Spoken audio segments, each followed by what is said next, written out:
嗱，呢度咧就係摩爾廣場啦，就喺拱北關口呢邊咧。嗱，呢邊咧就有個樓盤啦，步行去到拱北關口只需要10分鐘嘅時間啦。嗱，行路嘅時間真係10分鐘嘅啫。嗱，70年產權嘅住宅，60零萬嘅總價，嗱就係我身後呢邊咧呢套公寓樓盤咧。嗱，如果係有興趣嘅，咁跟住我鏡頭。好兄弟們，依家咧就嚟到我哋呢個示範單位啦。嗱，單眼就你老婆，一眼睇晒。我哋依家從門口呢邊睇翻先。咁門口呢邊係有個廚房嘅，呢啲細細地，但係咧係已經係有晒嘅啦。嗱，每個月收租可以收2000幾蚊嘅，呢啲拱北關口物業係非常之稀有嘅。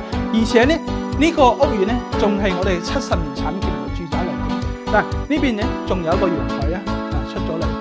成個小區啊，拱北關口呢邊嘅物業係非常之稀缺嘅。嗱，呢邊過嚟咧，仲有我哋嘅呢個細細地嘅衣帽間啦，衛生間咧係有埋嘅。咁有興趣朋友下方留言俾我，帶你嚟。